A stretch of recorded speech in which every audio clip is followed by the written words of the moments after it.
नमस्कार दोस्तों, मेरा चैनल कथा भक्ति सागर में आप लोग का स्वागत है। आज हम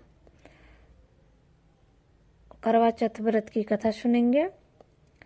मान्य धाता ने कहा कि इंद्र किलगिरी पर तप के लिए अर्जुन के चले जाने के बाद द्रौपदी खिन्न हो चिंता करने लगी कि हो अर्जुन ने कठिन कर्म प्रारंभ किया है, इस कार्य में विघ्न डालने वाले शत्रु बहुत रहे। ऐसा चिंता कर द्रौपदी के जी से विघ्न को हटाने का उपाय पूछा। द्रौपदी जी ने कहा, हे जगत के नाथ, आप मुझे ऐसा वर बतलाइए जिसके करने से सभी विघ्न नष्ट हो जाए। श्री कृष्ण जी ने कहा कि महाभागे, पार्वती ने शंकर जी से इसी प्रकार पूछा था।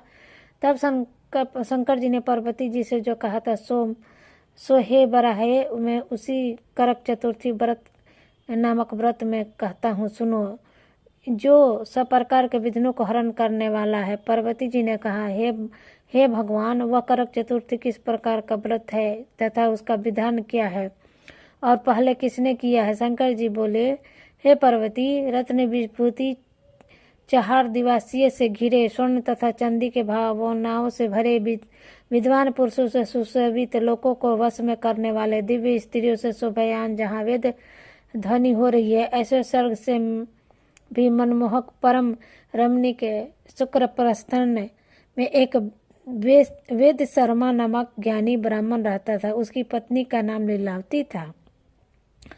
उसके महापराक्रमी 7 पुत्र तथा संपूर्ण लक्षणों से युक्त वीरवती नाम की एक पुत्री उत्पन्न हुई। उसकी आंखें नील कमल के समान और मुख चंद्रमा के समान थे। उसके विवाह के योग्य समय आ जाने पर वेद शर्मा ने एक वेद शास्त्र के विद्वान ब्राह्मण को विवाह की विधि से उसे उदान कर दिया। तत्पश्चात वीरवती ने उससे भाई की स्त्रियों भौजाई के साथ गौरी का व्रत किया। तत्पश्चात कार्तिक कृष्ण चतुर्थी के दिन व्रतोपवास कर सायंकाल में स्नान कर सर्वों के भक्ति भाव से वट वृक्ष का चित्र तथा उसी के नीचे शंकर जी, गणेश जी तथा स्वामी कार्तिकेय जी के साथ पार्वती जी का चिन्ह बनाया और नमः शिवाय इस मंत्र से गंध पुष्पाक्षत आदि से गौरी का पूजन किया। फिर शिव जी, गणेश जी तथा पंडालन का अलग अलग पूजन करती हुई पकवान, अक्षर तथा दीप से युक्त इस करवा और गेहूं के पिसान और गुड़ से बना नैवेद्य ठोकवा एवं और भी अनेक प्रकार के फल आदि भोज्य पदार्थ को अर्पण किया। तत्पश्चात अर्घ देने के लिए चंद्रोदय का प्रतीक्षा करने लगी। इस बीच में वह बाला विभूति भूख प्यास की पीड़ा से मूर्छित हो जमीन पर गिर पड़ी। तब उसके बंधु रुदन करने लगे। फिर वीरवती का मुख धो पंखे से हवा कर उसको ढंढत बंधाया कि चंद्रमा निकलने ही वाला है। उसका भाई चिंता कर एक महान वट वृक्ष पर चढ़ गया। बहन के प्रेम से दुखी उसका भाई जलती हुई लुकाड़ी ने चंद्रमा का बहाना कर दिया।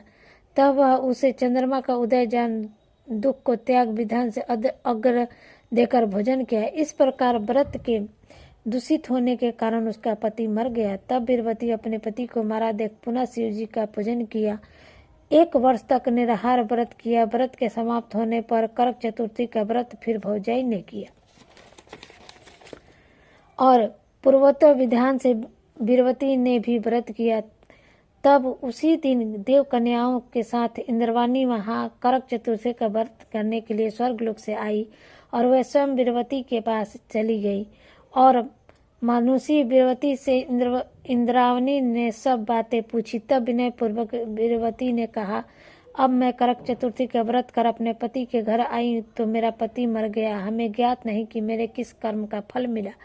हे माहेश्वरी, हमारे भाग्य से आप यहाँ आ गई हैं, सो मेरे पति को जीवित कर मेरे पर कृपा कीजिए। इंद्रवती ने कहा कि हे शुभंगे, गत वर्ष जो तुमने अपने पिता के घर करक चतुर्थी का व्रत किया था तो बिना चंद्र के उदय ही तुमने व्यर्थ अर्घ दे दिया, इसलिए व्रत दूषित हो गया। इसी से तुम्हारा पति मर गया। अब इस समय यत्न से इस करक चतुर्थी व्रत को करो। पश्चाताप इस व्रत के प्रभाव से मैं तुम्हारे पति को जीवित कर दूंगी। कि श्री कृष्ण ने कहा कि हे देव द्रौपदी, इंद्राणी के वचन सुन वीरवती ने विधान पूर्वक पति करक चतुर्थी का व्रत किया। इस प्रकार के व्रत को करने से इंद्रावणी ने प्रसन्न हो जल द्वारा अभिसंचित कर उसके पति को जीवित कर दिया। वह देवता के समान हो गया। उसके बाद बीरबती अपने पति के साथ घर आकर आनंद करने लगी। बीरबती के लिए व्रत के प्रताप से उसका पति धन्य धान्य पुत्र तथा आयु को प्राप्त हुआ। इसलिए इस व्रत को तुम भी यत्न पूर्वक करो।